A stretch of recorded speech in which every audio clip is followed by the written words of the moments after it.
Hear me all right? Everyone cozy? That's good, because you are all in danger. Wait, let me correct myself. Those of you who eat meat on a regular basis are in danger. So that should be 1, 2, 3, 4, 150, 200. That's almost all of you. Fact of the matter is, we're all addicted to meat. Whether it be red, white, or processed, many of us here in this room are addicted. Today, I'd like to take the first step to breaking you of this self-destructive habit. Today, I'd like to present to you the dangers of meat. Eating excessive amounts of meat can have negative consequences on the environment, for animal cruelty, and human health. Animal meat has a global impact on pollution. In a recent United Nations report, they concluded that the meat industry causes almost 40% more greenhouse gas emissions than all of the world's transportation systems. That's cars, SUVs, ships, trucks, planes combined. 40% more. That's a staggering amount of greenhouse gas emissions. And the main cause? Factory farms. Factory farms are farms that house large numbers of animals in small closed-off spaces to be sent off for butchering for meat. And factory farms are a major part of the meat sector behind these greenhouse gas emissions. Now, I believe that factory farms should be discontinued, not only for their pollution problems, but other problems, which we'll discuss shortly.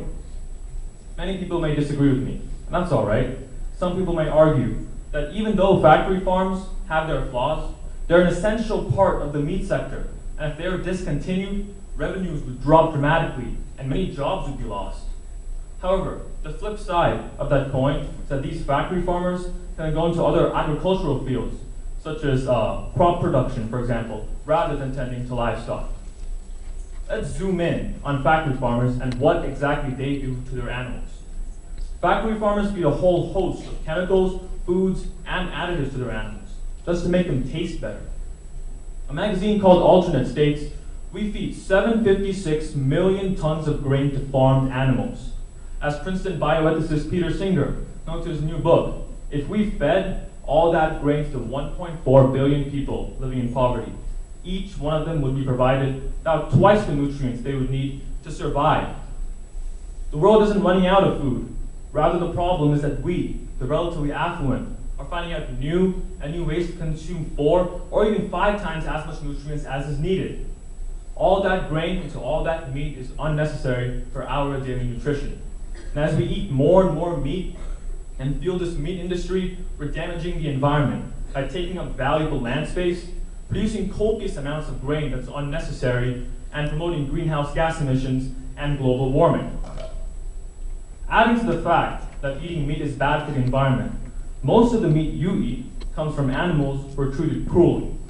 Mr. Ford, a writer for the CNN, detailed the horrible living conditions of pigs living in farm factories. He states, the living conditions lead to deformities, eye damage, blindness, bacterial infections in bones, paralysis, and much more. He further contends that cattle are not always knocked out before being processed as meat. As a result, many of them are bled, skinned, and even dismembered while conscious. Now, I'm not going to stay here, say something as vague and as frankly insincere as, but animals are people too. But I will say this, animals feel pain and pleasure just as humans do. And for them to have a lifetime of suffering and pain, just so we can have an instant pleasure, is not only cruel, it's immoral. But the most important reason why animal meat has negative consequences, at least for humans, is human health. Take the example of red meat. Red meat is meat which is red when raw and not white when cooked. A study from the National Institute of Cancer followed women over 18 years and found that those women who had a Western-style diet high in red meat and processed meat had an increased risk of developing heart disease and cancer. Now keep in mind that red meat includes beef, pork, and lamb, while processed meat includes a common hamburger. And all these different types of meats are found everywhere, even on our own campus. So to put things in perspective, every hamburger that you eat from the Carl's Jr., every bite that you take, puts you at an increased risk for heart disease and cancer, especially the lovely woman sitting in the audience today. Animal meat is also unhealthy because of the vast amount of steroids and antibiotics that are fed in bulk to these animals. A New York Times article states, the FDA reports that 80% of antibiotics in the US go to livestock and not human beings. I'll repeat that one more time. 80% of antibiotics in the US go to livestock and not human beings. Eating animals which have been pumped full of these antibiotics can be hazardous to human health. Case in point, recently last year, 36 million pounds of ground turkey was recalled after it was linked to a salmonella outbreak that unfortunately killed 76 people.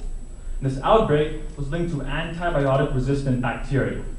The more and more antibiotics we feed to these animals, the more likely it is that the bacteria will become antibiotic-resistant and break out. The problem isn't the quantity of antibiotics, rather it's the quality. And it's this difference that factory farmers across the nation largely do not see. I also want to talk about one last issue, protein. A lot of people say, but eating meat gives you protein, and a vegetarian diet has no protein, so you're going to be malnutrition. Now, I just want to say, a study was conducted by the Vegetarian Institute of Higher Learning. Yes, that is a real place.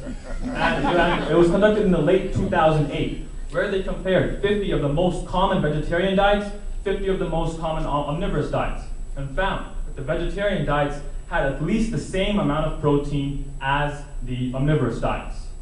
So, although the study can't conclusively say that vegetarian diet has more protein than an omnivorous diet, I think it's pretty safe to assume that it does.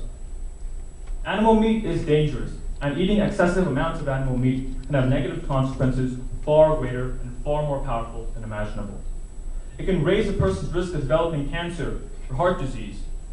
It can be the byproduct of animal cruelty in large factory farms. It can promote greenhouse gas emissions and global warming. It can waste many tons of grains and antibiotics. And many of you here today are still in danger. Some of you, I know, have a rather unhealthy addiction to meat. I've taken the first step for you. You're welcome. I've identified the problem and why it's a problem. But ultimately, it's up to you to correct it.